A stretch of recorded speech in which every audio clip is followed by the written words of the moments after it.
All right, greetings and salutations. My name is Adam Ringham. I'm with my friend Kandy Vandawalker. Yeah, Kandy, and she's a wonderful, I guess, longtime friend and from the spirit realm that we've known each other many times for quite a period of time over Facebook and energetically, I suppose. But first time we met in person was yesterday. But Kandy, today, we've got a whole lot of things that we're going to cover. And so we've kind of been guided together to say we've got a lot of things to talk about, a lot of information to put out, a lot of things to bring together. But what's most important first, we are going to talk about this beautiful lady who kind of has an experience to share, a story to share, and then as we go along, excuse me, as we go along, we're going to have her get into kind of some of the solutions to these problems. But the first things we've got to do is talk about our stories, then talk about the problems, then talk about the solutions, because if we're not aware of what is causing a problem, we can't solve it. So we have to, I think probably the best way to do this is to have Kandy explain her story so we can talk about the way these problems and these things appear in everyday life, and then we can go from there. So Kandy, without further ado, tell us a little bit about yourself, a little bit of story, and what led you to this, I guess, meeting here. Okay, well, many things have led me here. First and foremost, my story begins at the age of 23. I became a nurse in New York State. I was told that I needed a series of 3 hepatitis vaccines in order to procure my job. So I received those vaccines, and shortly after that I began with skin lesions that took months, sometimes years to heal. I didn't think much of it. I thought I'd just have bad skin, and I moved along with my life. Now, at this point, I was an indoctrinated little nurse. I was listening to the CDC and, everyone in this medical realm, and believing that, and believing I was doing the right thing for myself and to protect my patients. So I received a flu shot every year of my life. And so one year I had a flu shot, and within 12 hours I was deathly ill. I had high fevers, I was hallucinating, I was having lots and lots of problems. Sick for about 12 days. After that issue, I never really recovered, and as years went on, I just became sicker and sicker and inherited more and more symptoms. It got to a point where for 4 years I could not work. I was misdiagnosed multiple times by the medical community, up to and including carcinoid cancer, which they sent me to a cancer center. I had all these nuclear scans on my body, and they called me a week later and said, "We were wrong. You don't have cancer, but we don't know what's wrong with you." So I drove home, and for the first 2 days, I literally walked in circles around my home. I was in a state of shock, and I was completely outside of myself. And on the 3rd day, I sat in front of my computer in my office, and suddenly in my mind's eye, I envisioned myself in the bottom of a pit. I didn't know there was a pit. I've never been to the pit. But I saw myself in the bottom and looking up and thinking, how am I going to survive this? How am I going to get out of here? And in my mind, I literally heard, there is only one way. And so I sat there and I made the sign of the cross, and I prayed to God in all humility to spare my life, that I was 38 years old. I was not ready to leave this physical realm, and I knew I had a lot more work to do here. I just knew that on a soul level in my heart. It was a knowing that I was not ready. And the next day, I continued that prayer, and at the end I said, I pray for your guidance. I said, I'm not asking for the answer, Father. I pointed literally to my computer, and I said, I will find the answer, but I pray for your guidance to do this, and I pray this in Jesus' name, amen. And I made the sign of the cross. And the next day I woke up and I got on my laptop and I started looking at symptom checkers, and I started putting in a list of some of my heavy-duty symptoms that I was experiencing. And lo and behold, I found a page on myalgic encephalomyelitis, which is what our country describes as chronic fatigue syndrome, and fibromyalgia. And so I looked at the list of those symptoms, and I realized that I had 90% of the symptoms on each page of symptoms. So I took it to my doctor, and he wouldn't listen to me, so I fired him. And I'm a nurse, and I know HIPAA laws, and I know that it takes months for doctors to obtain records from other facilities. So I went to every facility and signed record releases and got my own medical information and built myself a chart. And I went to a new doctor, and he walked in and said, "Hello, how can I help you today?" And I said, "What you can do for me is sit down, close your mouth, and open your ears. I just need someone to listen to me." And he said, "I can do that." And he sat down, and I proceeded to tell him I'm a nurse, and I know HIPAA laws, and I know how this works, so I brought you my own chart. And I opened it up, and I said, here's a list of diseases that has been ruled out, and here's all the doctors that did that work, and here's all the testing to prove that, and turn the page. And I said, here is a page on Roswell Park that they told me, I had cancer, and then they did the test, and then I don't have cancer. So I'm here today to explain to you that I have what is called myalgic encephalomyelitis and fibromyalgia. Quick question, Kandy, to jump in. How many of these symptoms are listed on a vaccine insert? Oh. All of them, basically? It's astronomical, and we'll get to the reason why that is. I just thought we'd throw that because we had to lighten the mood a little bit here. Yeah. And now I have to think where I was. So You've ruled out the cancer. So we've ruled out the cancer. And so the doctor says to me, Kandy, I can't promise that I'm going to fix you, but I promise that I'll do everything I can to help you. And I said, that's all I ask. So I went to neurology, but before I went there, I literally went to Google and said, what is the cause of chronic fatigue syndrome? And I found an article called The Linking Pathogen in Neurosystemic Disease, written by Professor Donald Scott out of Canada.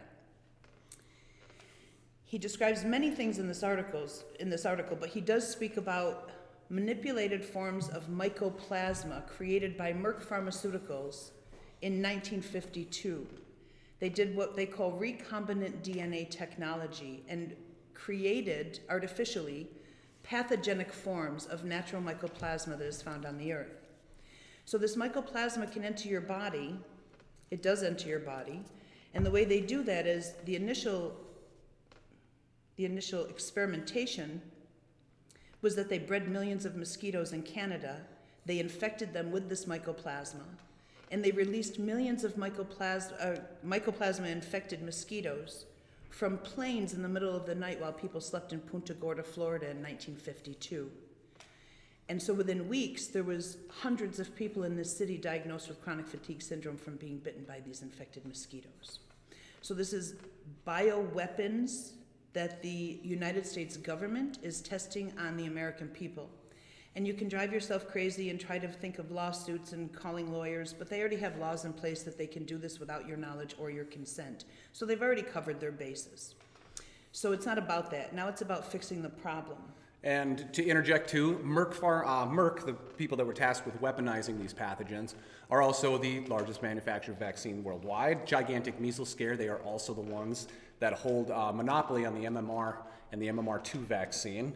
And as well, to continue on before Kandy goes, you can also look up something called Plum Island, where the Lyme disease, this later in, I believe, the late 60s, was weaponized, aerosolized, made sexually transmissible. There's also an individual named Dr. Garth Nicholson, Yes. who he's got a wonderful video on YouTube that they took, and Kandy will probably cover it a little bit more, but they had a prison population in '89 that they inserted a piece of the HIV envelope to make the Borrelia incognitus.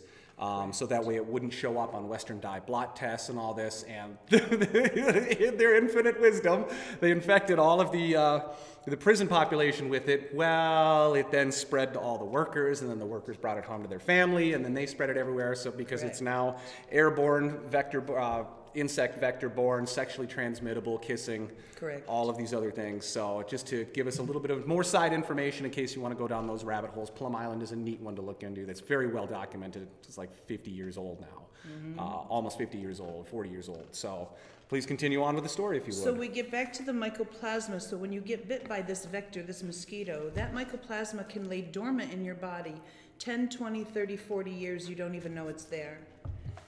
It takes a severe trauma or a vaccine that does not take properly in the body to trigger these dormant mycoplasmas into motion and to create all this autoimmune illness that we're faced with.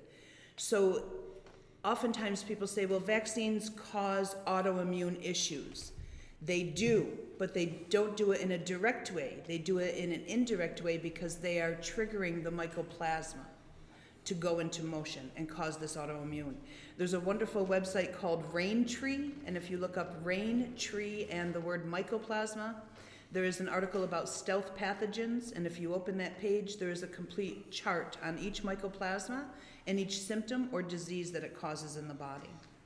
There is also, Forrest Merriday has a wonderful video out on the nanoparticle adjuvants of the way that when they trick this immune system, the white blood cells end up picking up these nanoparticle adjuvants and migrating not only into the brain, but a big one is the vagal complex, that it locks you in a fight or flight mechanism, so now you don't digest your food at all, your immune system doesn't regenerate, and this is kind of a mechanism that Lyme disease uses to hijack your body, so that's where this trauma and this stress or the vaccine comes in, that the mycoplasmas have to lock you into this fight or flight response so that your body basically can't regenerate itself immunologically, and you're locked in chronic stress. And so that then over time fries the adrenals, the thyroid, and that's why it lies dormant until this stressful period when the immune system migrates to calm the vagus complex nerve and the vagal nerve.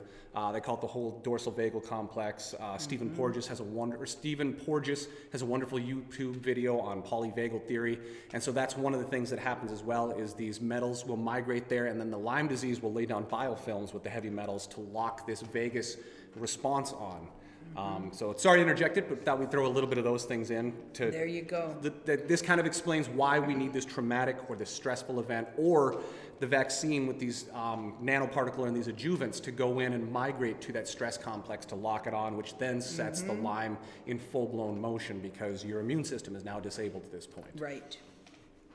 And so I went back to the doctor, I went to the neurologist, and his first question to me was, can you trace your symptoms back to a severe trauma? Were you involved in a car accident, something like that?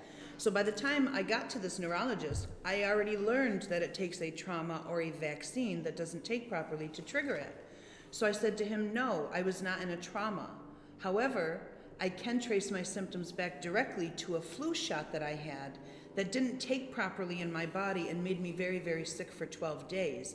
After that, I never recovered, and I just continually kept getting sicker. The neurologist at that point said to me, Miss Griffin, you are the most clear-cut case of chronic fatigue I've ever seen in my career. Then I went to rheumatology, and they said, yes, you have fibromyalgia. And I said, okay, I knew that.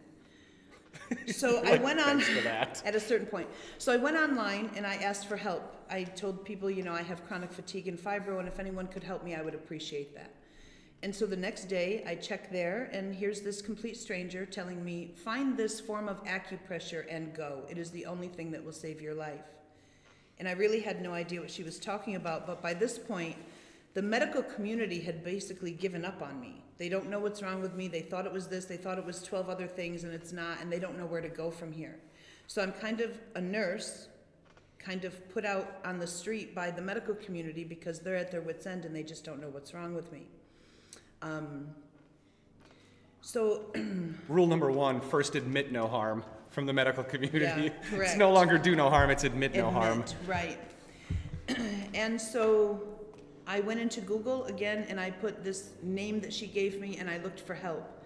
Lo and behold, there was a chiropractor 20 minutes from my front door who was doing this form of energy medicine, as they refer to it, which is actually quantum science combined with ancient acupressure techniques. So I wrote this gentleman an email and told him, that I was in very bad shape and I needed assistance and that I was basically broke. And he wrote me back and said, please don't give up. Miracles happen every day. And so I went to see him, and he muscle tested me with these vials and tested the strength of my arm and took all the ones that my arm fell weak for and put them in this container and tapped up and down my spine and did acupressure and sent me home to drink water. And I remember leaving there the first day and driving home and looking at the sky and thinking, really, God, am I supposed to believe that you've led me this far after praying to you for this guy to do this crazy kind of whacked out stuff? Because I'm a nurse and I'm medical minded at this point. And so at that moment, it was kind of my let go of the rope moment. I had been hanging on for dear life for so many years and fighting and trying to get a diagnosis and trying to save my own life and trying to treat myself so that I wouldn't die. And in that moment, I just kind of let the rope go. And I said, you know what, Father, let it be your will. And I just carried on. And about 3 days later, my significant other looked at me and said, when do you go back to this guy again? And I said, next week. Why? He said, because I see improvements in you already. And so within a period of 3 months, I had over 70 symptoms eliminated from my body. And within 8 months, I lost 60 pounds of toxicity and weight that was on my body that was doing me no good, and I was severely malnourished at 280 pounds of weight, but completely malnourished and totally overloaded with toxins. And when you're overloaded with toxins as well, your body can't uptake any nutrients because the cells are basically in shut-off mode because of the toxicity. They don't want substances going in or out because it's toxic, so they shut up all nutrient intake because they don't want to take any more toxicity in. So as I'm recovering through this clearing process, there was a gentleman from South Africa who I'd been conversing with, and he sent me an article on something called Morgellons. And I opened up the page and I started reading about it, and I thought, wow, this sounds a lot like what's going on with me, but I have chronic fatigue and fibro. I don't have this, whatever this is. But something wouldn't let me let it go. I kept looking further and further into it. So I was on a forum called Lyme Busters back in the day. Some of you may remember that forum. And I was going into this Morgellons section and posting things about the mycoplasma, Merck Pharmaceuticals, chemtrails, Lyme as a bioweapon, and different information. I was being treated very poorly there. People were attacking me and telling me that I was crazy and I needed a psychiatrist and what was I doing there. So I became very, I guess, angry at that. I was sad that I was being treated that way, so I went and built my own page. And I invited a friend from that group to come work with me there, and she did. And so it was just a little place for her and I to bounce ideas off each other. But within months, there were thousands of people on this Morgellons forum site who were sharing their stories and their pictures, their micro photographs, their lab results, all of the things that they had been through in their personal journey with Morgellons. We weren't prepared for that. It was just a place for her and I to set up to share our information, and within months we were handling all of this stuff. So from there we developed the Morgellons Research Group, and by this time I had gone back to work. I took a second job. I saved all of my money. I hopped on a plane. I flew to Dallas, Texas, and I trained to become a practitioner of the same treatment that had saved me. So I went to Oregon to do my first Morgellons conference, took my vials with me, which was a lot of fun getting that through TSA. Those guys. And I cleared everybody there for the 5 days that we were there. It was incredible and amazing. But I think one of the most important parts of my journey is that 2 weeks before the Oregon conference, I get a call from a gentleman named Will Spencer. He's a naturopath from Pennsylvania, and we were talking about muscle testing and vials and different parts of this energy medicine. And he said to me, but Kandy, if I don't have the vial, those fancy vials like you have, can I just write the word on a sheet of paper and use that to muscle test somebody? And I said, oh, don't be ridiculous. You know, my ego's in the way and I think I know everything, and that's just foolish. So our conversation moved on. So now we fast forward 2 weeks later and we're at the conference, and I'm looking around the room and my eyes land on Will, and I think to myself, why would he ask me about writing the word on a sheet of paper? It doesn't make any sense. And then I went up to the front of the room and I did this little experiment with words and paper and muscle tested my friend and got some very interesting responses. And then I went to my vials and tested them with the vials and got the exact same response. So that was the birth of the energy clearing protocol, which is what we're going to get into in another session here. You know, we're not going to stray off into that, but this is how things evolved for me. I got well, I became a practitioner, I became a researcher, I went to Oregon, and I had this experience with Will, who taught me basically quantum physics.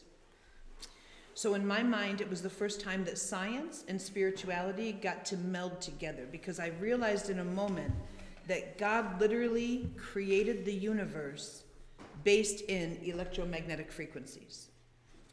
So that was a very pivotal moment for me. I actually spoke out loud and said, in the beginning was the word, period, which is the first sentence of the Bible. So I truly believe that God is telling us that the key to life literally is the word, his word.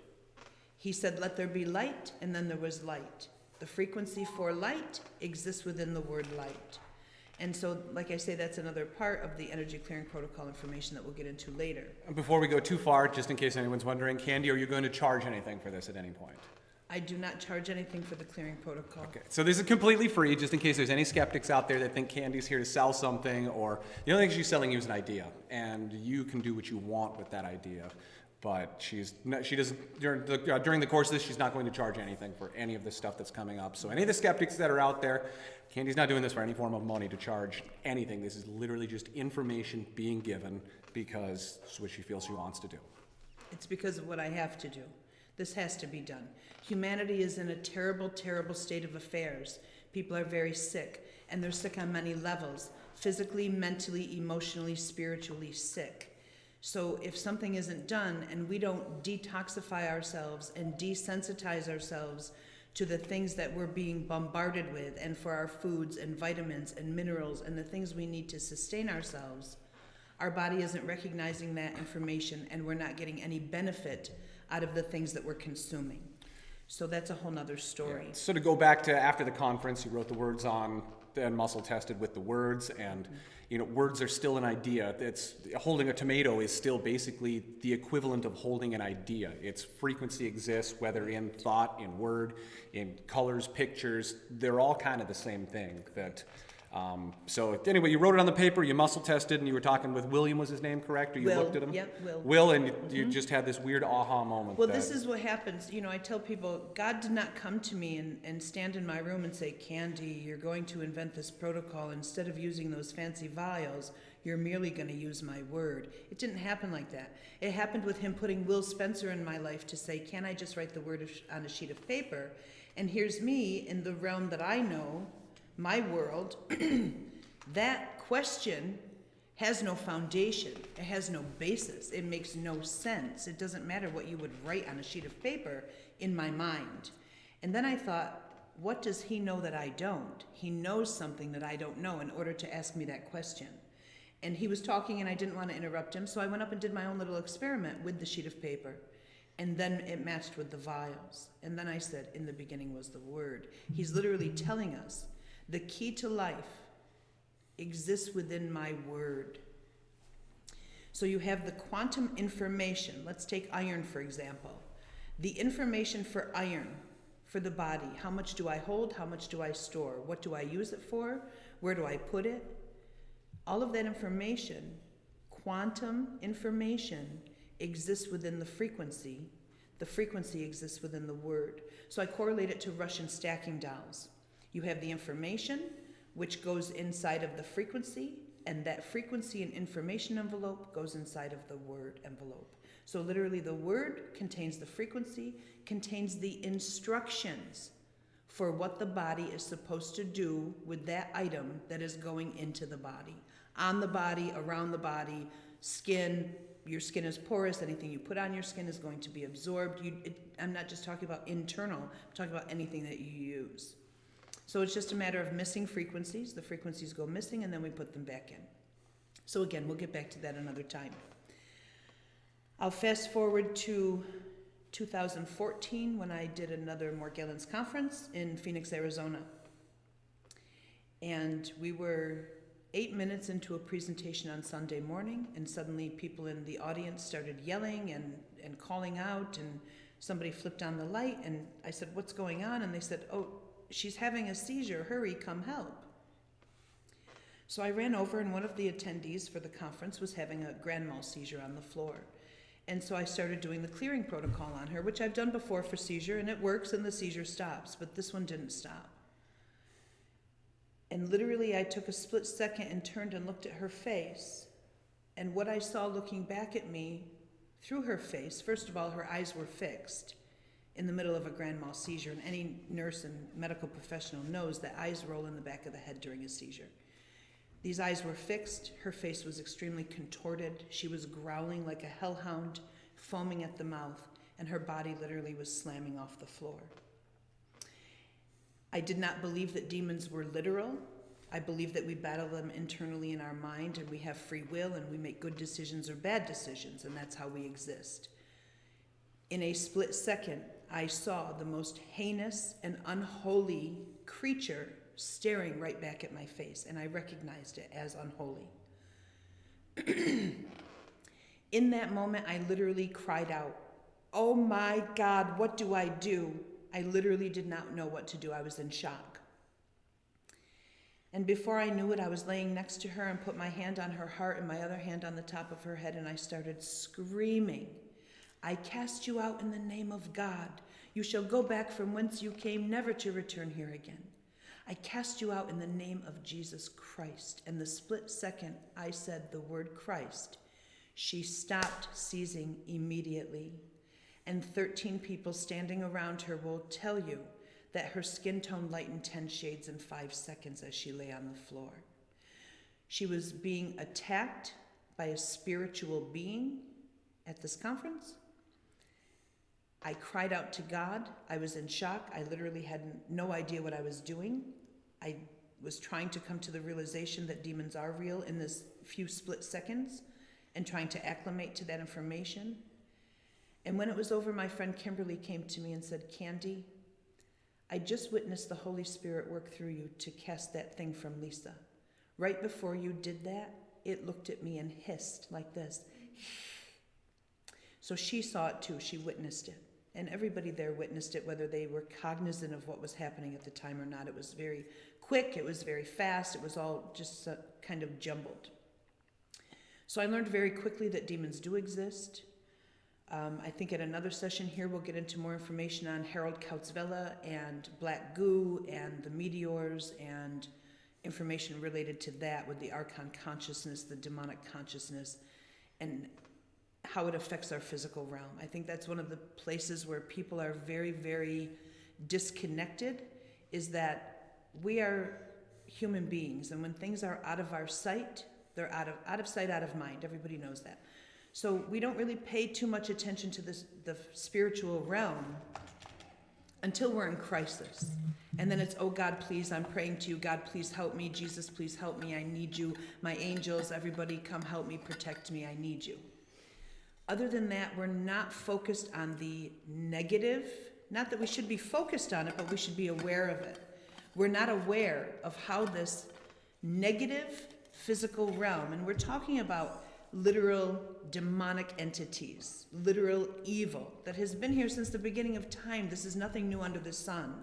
This isn't, oh, Kandy's crazy and she's talking about something that's never been spoken about. This has been written about. This has been experienced by human beings since the beginning of time.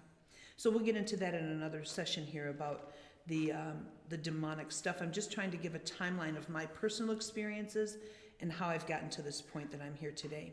A good way to maybe put it is, as it is in earth, so it is in heaven. The elemi, the as above, so below, and that our physical reality is a reflection of our spiritual reality. And when things go, as Nikola Tesla says, the day that science begins to study the non-physical, it'll make more advancements in 10 years than it did in the past 100. When we start to say these, I mean, because we can only see, 0.1% of the light spectrum is actual visible light that we can see, that thoughts have a frequency, emotions have frequencies, like each of these, and we can see them displayed and mirrored in people, like when Kandy, who's very emotional, gets upset and starts crying. It's wonderful.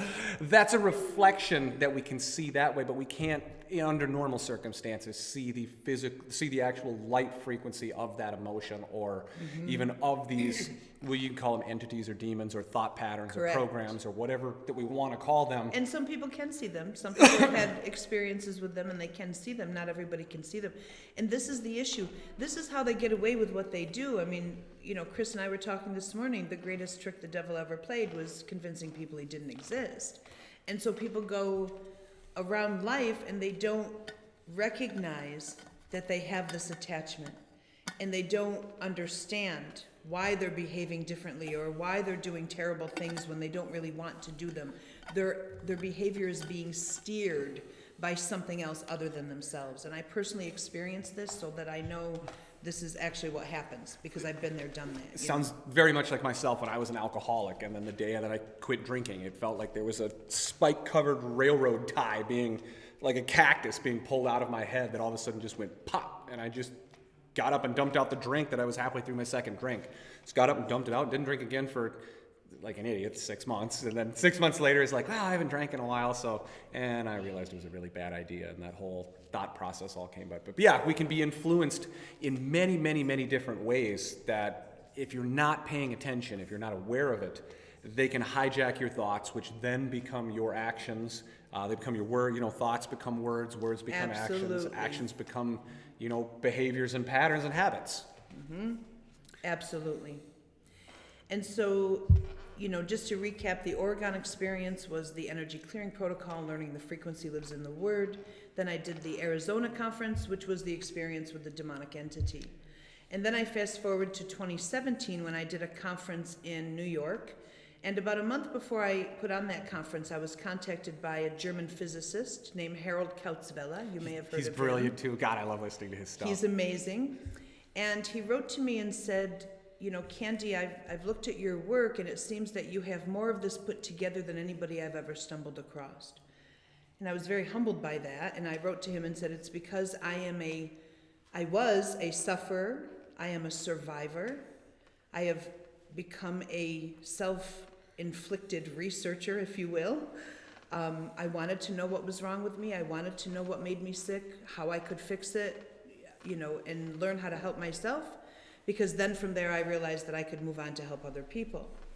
And so him and I were talking back and forth a little bit, and he said to me, when we were researching this, well, I'll get to that in a minute, but we were Kandy, talking, should we, in this video, should we kind of wrap this one up before we get into it? We could do that, yeah. All right, so we're going to wrap this one video up. Do you have anything else that's pertinent to kind of this little bit of story before we go and move into these next topics? No, because this is a great place to stop right there. Well, then in the next video, we're going to move on with Harold, some of this research, all the other implications of it. But for now, thanks for tuning in for Kandy's story, because it's important to get, the backstory of what happened, what led us to her to something that, right. If you were to just sit down and listen to this for the first time, especially if you're a science-minded person or you live in a 3D physical reality and haven't really given much thought to what's behind the veil, kind of like the Wizard of Oz, until you start to peek behind the curtain and say, oh, wait a second, right. MK programming and trauma and the things they put, the symbolism in movies and cartoons and Disney and all these other things. But we'll stop here and we'll move into the next one. So thank you for joining us for this one. And we'll see you in the next one so that you don't have to watch too much at once. Thanks.